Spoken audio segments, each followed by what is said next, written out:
Hey everybody, welcome to another episode of The Fair Chase. Excited today to talk about a couple things, do some turkey talk, and maybe actually talk a little bit about tick prevention. We're getting into the spring months, and those are two things people are asking about. So before we get into that and chat with Jared here, I wanted to share the incredible opportunity we've been telling you guys for the last couple weeks. So last September, I experienced a breathtaking Canadian moose hunt in British Columbia. And now through our partnership with Worldwide Trophy Adventures, you too can have the same chance to go on the exact same hunt as I did. So picture yourself, look at the picture of me, cut out my head, put your head in there. That could be you. Guided hunt, top of the line equipment included from Gunworks, Loophole, things like that. And you'll have one of the best guides I've ever been with by your side. You'll be in comfortable tented camps and really fully immersed in like the backcountry of British Columbia. And so you can go right now. Tickets are $30. You earn bonus bucks when you enter for future adventures, and you get entered to win all these things. It's a pretty cool deal, and it's a $36,000 total hunt. Pretty amazing deal. So don't miss it. Go check it out. For more details and how to enter, you can check out our social media link or the show notes here, or just ask us. We'll get you pointed in the right direction. Just wanted to share that with you. With that being said, Jared frickin' Gortzma, it's good to have you back in the land of the living. Oh yeah, man. You can probably still hear it on my voice a little bit, but I have been down and out with something crazy. It took hold of me on like a Saturday night and hasn't let go for about a week. Can't seem to kick them. It's just been one after the other, and it's just been kicking our asses. But It's kids, man. Well, get it out of the way now. We have, let's see, it's the second. We have 17 days till we're headed up north in search of the elusive northern Michigan gobbler. that Eastern gobbler, yeah, man. It's coming up quick. I don't even think I have a diaphragm call yet. You have mine from the last calling thing, and now after how sick you've been, I don't want it back. I don't want to. Well, we're gonna torch that thing. All right, let's jump in. So we have talked in the past, actually with you, about calling scenarios. We wanted to kind of use that as just a great way to tell you about what we do. And Jared is kind of really good at that, so we wanted to have him talk about it. That episode went over really well, and so we wanted to follow it up with actually talking about different tactics for different times of the day. So, for turkey hunters out there, the ideal situation is you put a turkey to bed the night before, which is essentially go out and use an owl hoot or turkey call, slam your door, or whatever. Figure out where they're roosting at night. In the morning, you go and set up right there. Try to get within a bubble where that gobbler will fly down and then work his way towards you, which is just hard to predict. And then from there, call them in, right? So that's one. And then the afternoon, sometimes that doesn't work, and you got to go find other turkeys. So I wanted to kind of, Jared, if you're ready to talk, or unless you've got more coughs, are you good? Or he's trying not to cough as I said it. Oh, you hate this. This is the I hit the mute button 3 times while you were talking.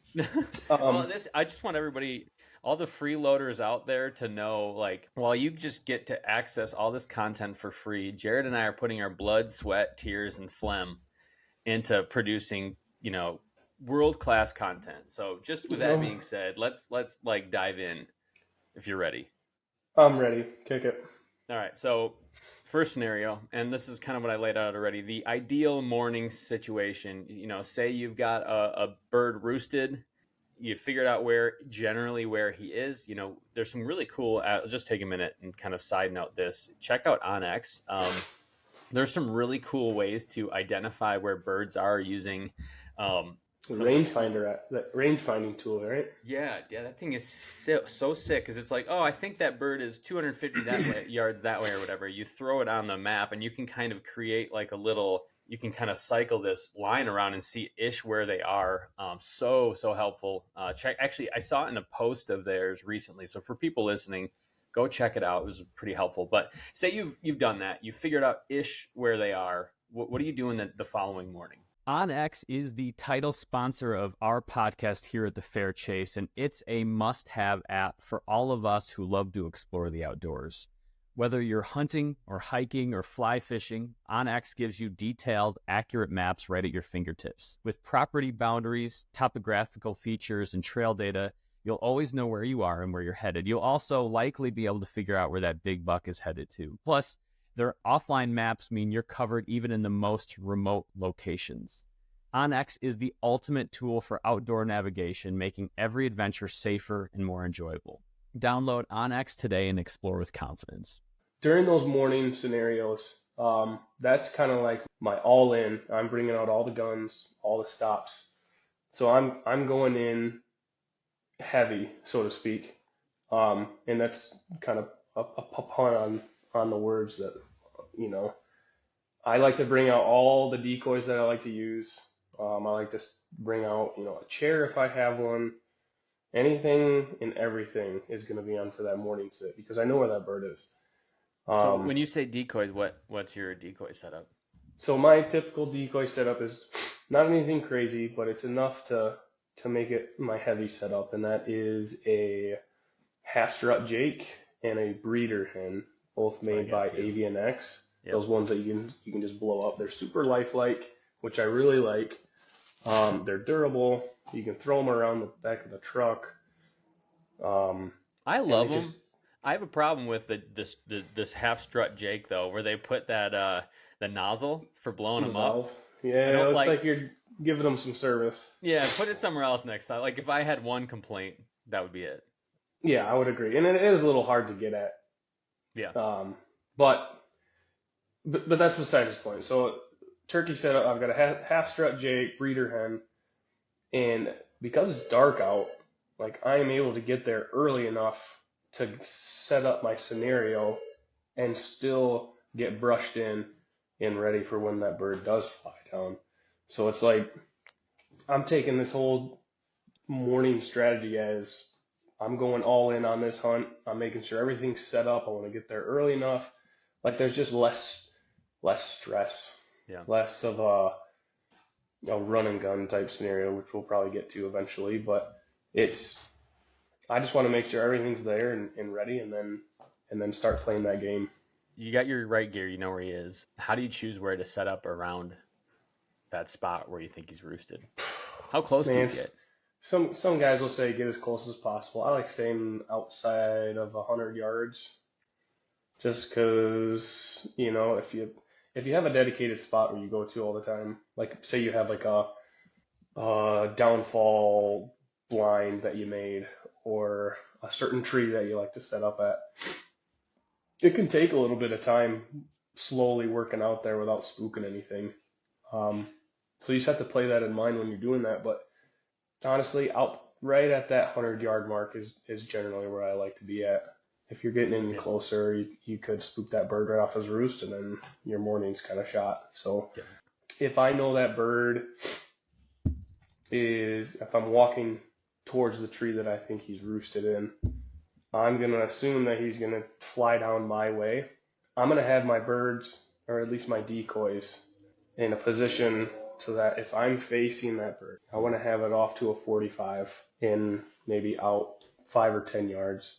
Shotguns, you can nail a bird 40, 50, 60 yards nowadays with a good pattern and a good round and stuff like that. So it's not going to be hard for that bird to come in close. But if he does hang up around that 40, 50 yard mark, you want to make sure that your decoys aren't out 30 yards, which makes him now out another 40 yards. You know what I'm saying? Like you can compound the issue if you do it that way. So decoys nice and close and facing in a way that if he does come busting in and you don't see him, he's not going to pinpoint you. He's going to pinpoint the decoys before that. Which way do you have him facing then? So you want to have him kind of facing you. Does that make sense? Yep. So that if you have a half strut Jake or a full strut Tom, something like that, that Tom will most likely come in and try to face on the front side of him, and that's going to give you a shot if you can kind of get ready and pull your gun up. Texas hard shot him. Yeah, if you want to do with that. With the bow, they give you a bullseye, really. Yeah, if you're shooting a bow, it's a perfectly legal and ethical shot, right up the old Texas heart. The stinker. But yeah, I would just have them facing you and just make sure you got them close enough. Okay, so you got your stuff set up. You're doing the calls, which anybody listening that hasn't listened to the other episode, check that out for like what Jared is doing to call them in at that point. But say you've called them, they came in, they headed out, whatever, they're gone. Like you give it a few hours, it's like 10:30, 11 o'clock. You're like, all right, these birds are gone. They're doing something else. It's time for me to move and do something else. Is that typically how you would handle that situation? Quick shout out to another amazing sponsor of ours, Kifaru International. If you're like us and love hunting in some of the toughest places, you know how crucial having the right gear is. Kifaru makes some of the toughest, most reliable backpacks and tents out there, and it's all made right here in America. Whether you're hunting in the backcountry or headed to your favorite deer stand, Kifaru has you covered. Keep your eyes out this year, especially as they're launching a ton of amazing new products like the new Arc frame that just came out. So next time you gear up for an adventure, make sure to check out Kifaru International. Yeah, I don't typically just like to sit around and wait for new birds to come in. I will, if it's at 10:30, 11 o'clock time, I'm packing everything up, running back to the truck, dumping and getting light. I'm not bringing out. I mean, that's during that time frame. It's basically I'm changing my whole strategy of what it was from the morning. Those birds are going to be doing something different. Most of the time, those hens are going to be back on their nests, leaving the toms, and then those lone toms are going to be out looking for maybe a lone hen. So it's kind of they're having a different strategy, so I'm going to change up my strategy at the same time. So anything heavy, anything bulky that can get in the way, staying back at the truck. No decoys? No decoys, nope. Because, I mean, in my experience, when you're out running and gunning and you finally strike up a gobble, it's like, number one, if they can hear you, there's a good chance that they're close enough to see you. So you just want a quick brush in. You don't got time just to fiddle around with a bunch of decoys and set them up and wondering if, they'll actually come into them. Yeah. If they don't come into them, then you got to pack them back up and then get walking again. It just makes things a little bit more simpler and I faster. ask because I always debate that. Like, do I bring my decoys in the afternoon? And I usually have, but I don't know how much of a difference they make. And a lot of times when I finally do get a shot on something coming in, like I didn't even have a chance to get my decoys up anyways. So I was like, oh, instead of taking a whole backpack, I just got that little it's called a Kifaru Rogan pack. It's like a fanny pack. I could throw in there. I could even throw netting, which I try to keep with me because I take a bow out. But other than that, how much do you really need? That's Exactly. maybe I'll try that this year. Yep, simple and easy, something you can set up quick. If you got a little seat, I know some of the guys out there and some of the companies kind of have a turkey vest with a seat attachment to it, and it's like that's perfect. Just bring that out, like the true run and gun. You don't want to be loaded down with a huge ruck of equipment. You just want to be walking and calling and striking them up. And sprayed down with permethrin, which we'll of course in a second. We got Screw those to ticks. get on that. Holy cow! Yeah, no, and that's that. I love that part. Actually, for me, I almost wish I could. I know the fly down is the magical time. It's what you want. And generally, you get most success that way. But I have the most fun run and gun in a giant chunk of public land, just trying to find them. It's lower success, especially with a bow, but man, you put on, it's just way more fun. I find it way more enjoyable. And then finally, when you strike one up, it's like, oh, it's game time. Let's get ready. You start making a quick plan, and there's so much to do.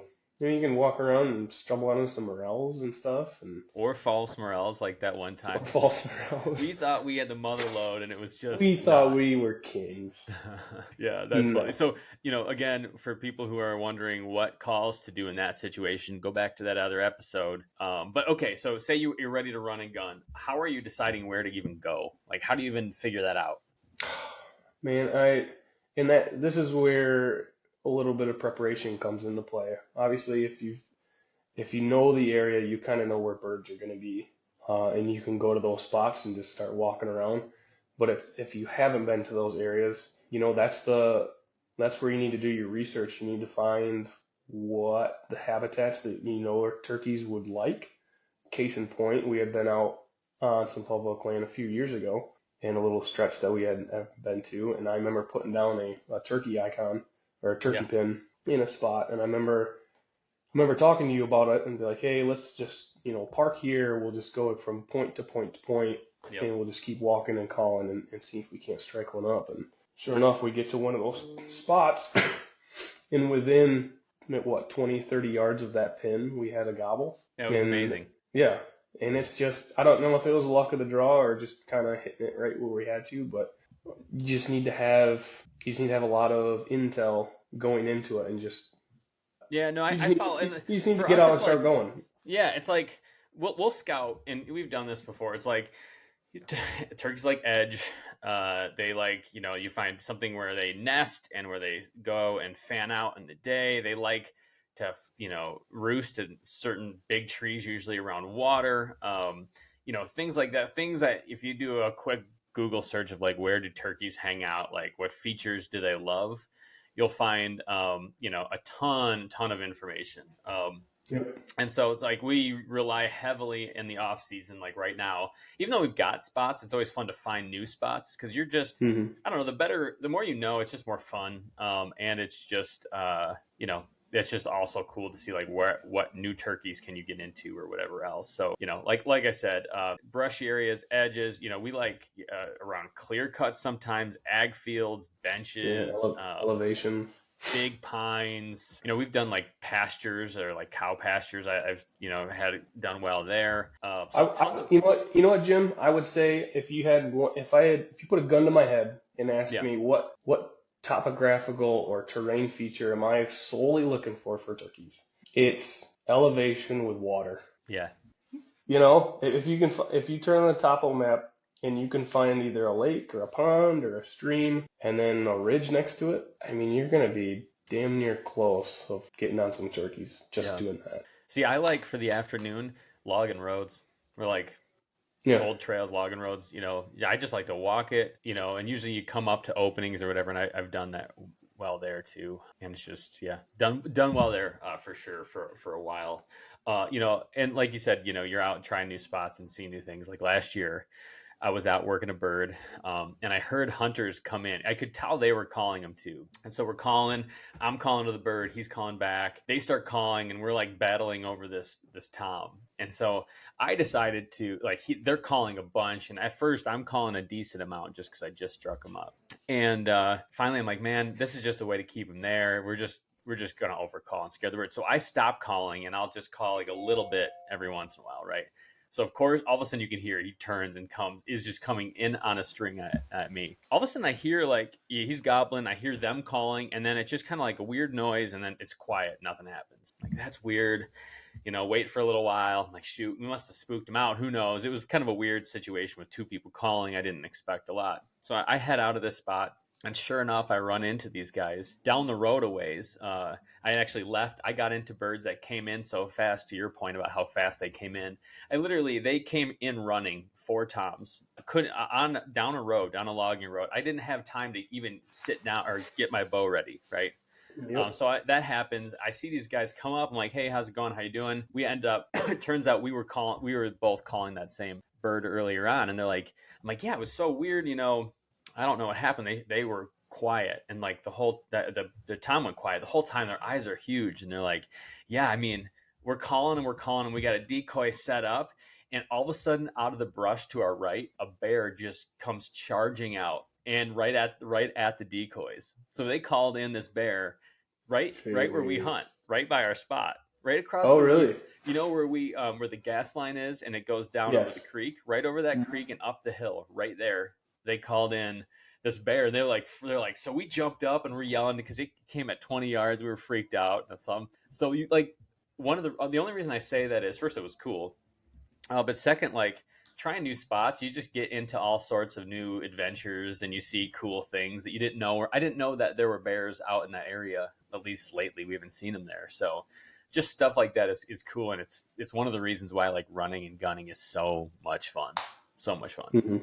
All right. Well, that pretty much wraps up what I wanted to cover for just like different scenarios. I don't know if you've got one final piece of advice before we. How about this? I'll put you in the spot. What's your best turkey advice you've ever received? Don't overcall. I knew you were going to say that. It's true though. Don't overcall. You don't need to call that much. Show them where you You really are. don't. They As soon get as they curious. respond back, they know exactly where you are.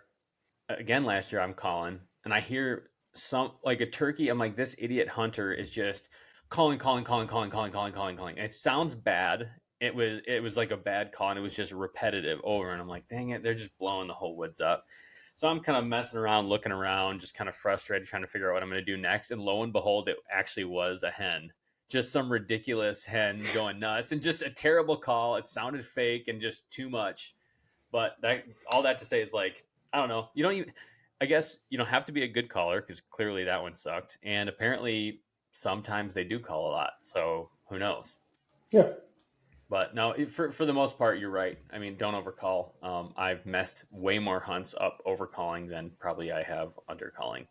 I don't know that I've messed one up by being minimalist with my calls. So, all Sure. right. Well, Jared, thanks for jumping on. We're going to jump into the next episode here in a second with Sawyer and just talk about tick prevention. So appreciate you guys listening, and we'll see you again soon. This episode is also brought to you by 2O Gear, innovators in technical hunting clothing. 2O is a newer company. It's based right here in Michigan, and whether you're hunting elk in the mountains or chasing antelope in the plains or traipsing through swamps after that ruddy buck, 2O has you covered with premium jackets and pants, merino wool layers, everything you could possibly need to stay comfortable in the woods. Their products are engineered for functionality and durability, ensuring you stay protected in any conditions. Plus, their camo is really effective. We're big fans. So don't take our word for it, though. Go to 2ogear.com and check it out. I'm excited today to have Lauren Plunkett on. Lauren, how are you? Good. How are you? I'm doing great. So, for everybody who doesn't know, Lauren, can you tell us what you do for a living? Yeah, so I work for Sawyer Products. We do outdoor protection gear, so water filtration, insect repellents, things like that to keep folks safe when they're in the outdoors. I am the hunt fish community manager for them, so handle the hunting and fishing social media, go to the hunting fishing trade shows, and stuff along those lines. I get to talk to folks about turkey hunting, deer hunting, western hunting, and fishing. So it's a great job. It's a lot of Yeah, fun. sweet. And you get to help everybody with like something really important. Like there's two things really, like getting water, which important. People who listen know, like for example, when it goes bad, we just did a moose hunt, and my cameraman got a hold of some like, well, so we're camping next to a stream of fresh water, but it goes into like a creek that's not clean, and I think that's where he got it. He's convinced he got it somewhere else, but I think he got too close to the creek water, and he got the Giardia like Oh no, pretty bad. And that's a we fast way to ruin your trip. oh thankfully we had the hunt was done, but it was a drive from Michigan to British Columbia, so it was Um, about 47 hours, and so we stopped so many nonstop. times, Right. so many times. But the other side of it is, and what I wanted to talk about today is tick prevention, kind of tick preparedness. So normally we start thinking about this now. We're going into turkey season, spring bear, both hunts like are etched in my mind, like tick. But it's for us in Michigan. We've been pulling ticks off all year, all winter. My nephew just got Lyme disease last week, 2 weeks ago, from a tick in his backyard. He lives right down the road from me, so it's real, and like they don't go away in the winter. It doesn't seem like anymore.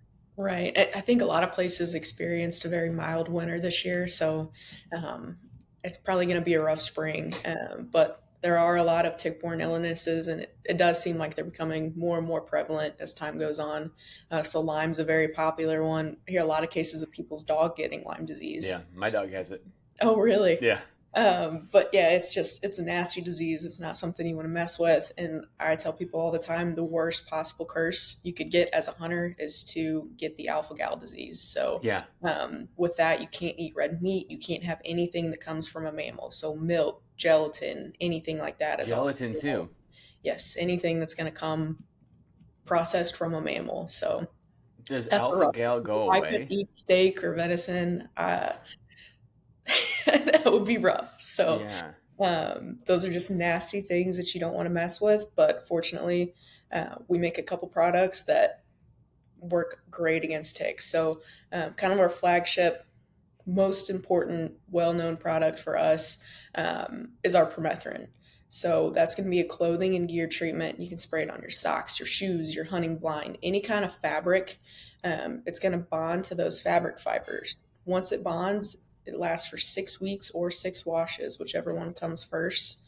It's going to kill and repel ticks, mosquitoes, chiggers, over 55 types of insects, all that stuff you're going to get when you're crawling around on the ground for turkeys or bears or anything like that. It actually dries 100% odorless, so it's great for deer season or any of those animals that have a great sense of smell. It's just very, very effective. It's easy to spray and forget about it. It's not something you have to do every time you go out. We recommend you spray your clothes without wearing them. You want to lay everything out, spray it, give it a good soak. Let it dry for about 2 hours. It's pretty standard. Let it dry overnight if you can, and then it's ready to wear. So he said it's lasts for 6 weeks or 6 washes. So what breaks it down is the agitation in a washing machine and the UV rays from the sun. So if you're not washing your clothes that often, or if you're storing stuff out of sun exposure, it can last even longer than that. But that 6 week, 6 washes mark is just a really good time to go ahead and reapply your coverage. So if turkey season, you're wearing the exact same outfit every day, you're getting sweaty, you want to wash your clothes, you'd want to retreat after about a week. So just very, very effective against ticks. So fun fact about ticks, they only breathe about once every 15 minutes. And so they've got to breathe in those chemicals. And we get a lot of videos of folks that'll have tick crawling up their pant leg. And it'll start crawling and then it'll slow down and it'll just pop off and die. So you might see a tick on you, but once it's traveled across about 1 to 2 square inches of treated fabric, it will begin the dying process. So sometimes it just takes a minute, but they're going to die before they have a chance to latch onto you. So it's pretty incredible stuff. Yeah. A dead tick that just is like, gives me warm, fuzzy feelings inside. Exactly. We tell people, even treat your truck seats. So like if you have a straggler that's on you, you can treat your fabric truck seats. A fun trick is to spray down a sheet before you go turkey hunting or bear hunting or anything like that. If you're successful, wrap your turkey, your bear, or anything like that in that sheet. So any of those ticks that are on them are going to die by the time you get home and you're ready to start doing the full process of cleaning and everything. So you're not taking all those home with you. Well, I had first seen, used your product. I've used Sawyer in the past, but I did this hunt 3 or 4 years ago now. That it's like an island in Lake Michigan. And so you take a boat out there, and it was for a bow hunt for deer. And I had heard like ticks, like bad ticks. So I'm like, all right, I'm not messing with that. It's the thing about ticks is like, it just gives you the creepy crawly, like you can't, like you're trying to do something else. You're not paying attention to it. They crawl up. So, did that. Didn't get a single tick on me. Like I didn't, that I saw, and I went through a lot of, like, I sprayed my stuff down because I didn't know. But I shot a buck there and I pulled him out and he had an unbelievable amount of ticks all over him. I'd never seen anything, just covered his body. It's awful. Yeah. I get a lot of trail camera pictures of deer that are covered in ticks and I just want to spray them down. It's so gross. Bad. Big thanks to Vortex Optics for sponsoring this podcast as well. Most hunters know how important clear, reliable glass is in the woods. In fact, we don't hit the woods without some form of optics in our hands. Vortex Optics offers a wide range of high-quality binoculars and scopes and rangefinders, things that are perfect for hunting or bird watching or whatever you're doing outside. Their world-class products also come with an amazing warranty. I've actually used it, and it's really fast and easy to use. So whether you're spotting a big bear across a drainage or lining up that perfect shot, make sure you're doing it with Vortex Optics. That's actually another kind of fun fact about Permethrin is you can actually use it on your dog. So if you've got a dog that's, shed hunting with you, early season, stuff like that, spray it down. It's going to bond to their dog for the same way it will to fabric fibers. So it works against fleas, ticks, all that kind of stuff. It's just another layer of great protection for your hunting buddy there. So can't use it on your cats. Cats have a different central nervous system that affects them, but it is safe to use on your dogs. So. Well, we're a cat-free house, so we're not. It's not like we're anti-cats. We're anti-inside cats.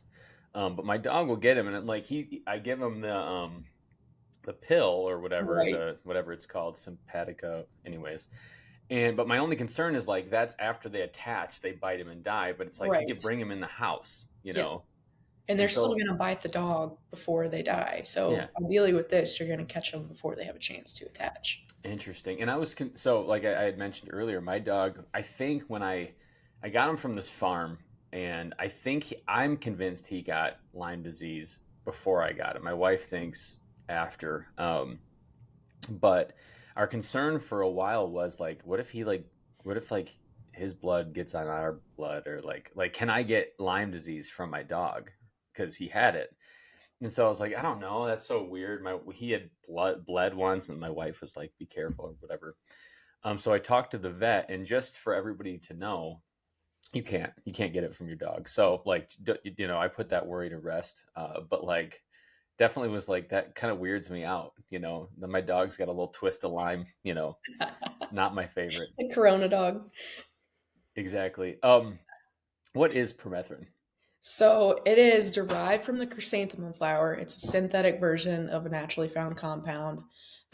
So just that's a natural insect repellent, and we found a way to use that on clothing. Ours is a pharmaceutical grade, so at higher concentrations, permethrin is used on cattle, livestock, and stuff like that to prevent ticks. In lower concentration, it's actually used to prevent scabies and head lice. So we've kind of got the sweet spot there, where you can put it on your clothes and it's safe to wear. There's a lot of misconceptions surrounding it because of the scary warning label, but it was Yeah. originally developed for the military. So they have a long list of warnings for anything for the military, like do not apply to your skin or don't let it touch your skin, is because it doesn't work on your skin. Your skin breaks it down in about 15 minutes, so it's not effective as an insect repellent on your skin. That being said, you want to spray outside. Use caution anytime you're using the chemical, but it's not a scary product. It's not something you should be overly concerned about. Um, I prefer it very much over using DEET or anything like that. So you do it for mosquitoes? Yeah, it works great against mosquitoes. So mosquitoes are better hoppers than they are flyers. If you watch them, they kind of go all over the place. So the more times they're going to land on stuff, if it's treated with permethrin, they're eventually going to die. It kills and repels mosquitoes as well. So it's great to use there. We do also sell picaridin. So that is what I recommend that to sportsmen over DEET, because DEET will break down like your gun finishes, your Yeah. gear, any kind of plastic, synthetic material. DEET will eat away over time. Picaridin was originally marketed as our fisherman's formula, so it's safe to use around fishing lines, stuff like that. Right. It's gear safe. We don't add any fragrance to it, so it's low odor. It's virtually odorless when it's dry, but that's going to go on your skin. So we kind of recommend using the two together. Like when I go turkey hunting, I'm going to spray all of my clothes, my socks, my shoes, that kind of stuff with permethrin. And then picaridin is going to go like on my collar line. I spray it like on my cuff line where my gloves are going to meet, anywhere where the ticks or mosquitoes might touch your skin before they're going to touch your treated clothing. So that's kind of our 1-2 punch. The picaridin is great against mosquitoes, ticks, and it's actually more effective than DEET on black flies. So Black flies are yeah, a bugger too, man. I hate those things. absolutely. That's not so. It's like chrysanthemum, like it's like from like The similar to the. chrysanthemum flower, right? Yeah, right. Yeah, and then the picaridin is a synthetic version of a compound found in pepper plants. So, Really right. interesting. So, you turkey hunt. You have plans for turkey hunting. Where are you from? I'm in Missouri, so our season's going to start here in April. I've also got a tag to go to Nebraska if we can get Nice. some plans up and going for that. So, exciting time of year. It's time to start pulling all that gear out and taking inventory of what you got and what you need to do for the upcoming season. So, Yeah, so that's the Eastern. Do you guys have? Is it Merriam's, and are you going for Merriam's in Nebraska? in Is that? Nebraska, yeah, yep. Yeah, Here in Missouri, we've got Easterns. So, that's right. Kind of on the line. Yeah. yep. Where are you like when you go out? What are the places like people should look out for? Like where do ticks congregate, or So they're going to be typically on the ends of grass blades, small bushes, and stuff like that. So your shoes and your ankles are going to be a really hot spot for ticks. So We actually have a study that shows if you treat just your socks and your shoes with permethrin, you're going to be 73.6 times less likely to be bitten by a tick. So Nice. just right there at ground level is going to be the worst spot. But yeah, they're typically going to be at the ends of those bush branches, blades of grass, stuff Just like with that. their So arms out, right? They're like trying to yeah, grab they're you. just ready to grab onto whatever walks by. So Usually it's very my dog's head. opportunistic. Yeah. And sometimes they do get up higher and they can fall on you, and especially turkey hunting and stuff like that, where you're sitting on the ground a lot of the time. You're right down there with them, so you can get them higher up, and obviously they're going to crawl all over the place. So you can find them anywhere on you, but typically from the knee down is going to be where they're going to jump on you at. So Yeah. No, and you mentioned earlier, like seeing them on car seats. Like I'll often sit down and I'll look between my legs or something. You see like one crawling in your car seat. right, It's like, oh, and I then you're hate that. itching and looking for them the rest Yeah, of the day. that's right. Yeah, you're looking for them all the time. Yeah, I was 2 years ago in Montana bear hunting and just glassing and cannot really paying attention. I looked down, I'm like, oh, look at all those ants. Like there's like an ant pile there. And it was like a pile of ticks, like Ugh. hundreds of just ticks by me. And it was like, oh, that like I couldn't sit down after that. You see those Mhm. by but they just need the cleansing power of a little fire. I had like a lighter and I just lit them on fire. Like Ugh. I hate to say I take joy in that, and I normally wouldn't for all God's amazing creatures, but not that one. That one's It's like the only one that I can't figure that out. one's a result of the So, fall. Adam and yes. Eve kind of brought that one, straight out of the pits of hell. Yep, that's one of our punishments, I guess. But no, they're nasty little things, and we just want to keep them all, folks, because that's not something you want to mess with. Any of those diseases, so Yeah. Rocky Mountain spotted fever and all that kind of stuff. So Have you ever had any of these diseases yet? fortunately, I have not. I did have a nasty bite last year and went to the doctor for it, but everything was okay. Like you said, I mean, we played outside all the time as a kid, got tick bites all the time, and never worried about it. But now, if I get one, you gotta monitor it. Yeah. It's always a good idea to save the tick, put it in the freezer in a plastic baggie just in case something comes up. Mail it in. We've mailed several ticks in over the last Yes, couple of years. always better to err on the side of caution with that. So, Well, Lyme, you go after it right away. You actually, it's not that. I mean, it's not that big of a deal, you yeah, know. you want to catch that early. So, if you let it fully develop, your symptoms can be worse, but the sooner you can catch that and get on prescription for that, the better off you're going to be. And for everybody out there, it can happen to anyone, common man or, royalty. Like Avril Lavigne had it for really bad for a long time. And so if she can get it, who can't get it? Right. Friend here in southern Missouri, she doesn't hunt. She's not super outdoorsy. Yeah. She's a big athlete. Was walking her dog one day, and now she has alpha gal. So Does that that's go away? you know, it's kind of a. I think they're really doing some new studies on it and stuff. I've heard some reports of people at least lessening their symptoms of it. I'm not for sure about it going away for good, but I mean, I really hope they can find a cure for that because Yeah. that is just that's horrible. So That's worse than Lyme. I would have that Lyme over that any day. same here. Although So I've never had Lyme, so I don't know. I I would know what rather, I'm yeah, talking not about. choose, but if I had Yeah. to choose, Yeah. I'd rather just be regular. Yeah. same. I'm just impressed. So like you've been at Sawyer, like when you joined, did you get a book on ticks that you had to just read to know all these facts and how they work and everything? There's just a lot of fun facts. I had actually started using the product about a year before I started working here. I'd never heard of it before, but started using it and realized what a big difference that made for, any kind of spring, summer, fall Yeah. outdoor adventure. So I was really excited to start working here and get my hands on the product. And there's just lots of neat stuff that you learn in the process. But there's a lot of fun facts and stats to throw out there. But it's just a great product. Yeah. It's easy to get excited to talk about. So It is. And it's like it's one of the products that it just allows you to go outside. And like whatever that is, like I support it. If it sure. means I can spend more time in the woods without thinking about, in this case like ticks or something that'll get you, it's like no brainer. Mhm. Like load up. Absolutely. Load up. All right. Well, Lauren, thank you for taking the time today. For people who are listening who want to check out, Sawyer's tick products or even water filtration, super important. Like I said, you don't want to poop your pants like my cameraman did. Like, what do you like? How can people find you and follow along? Yeah, so our sportsman side of the company is going to be at Sawyer Sportsman on Instagram, Sawyer_sportsman. You can find out more about our products at Sawyer.com. We're sold in Bass Pro, Cabela's Academy, Dick's Sporting Goods. We're on Amazon. You can find us just about anywhere. So Awesome. Well, thank you so much, Lauren, and everybody go check them out.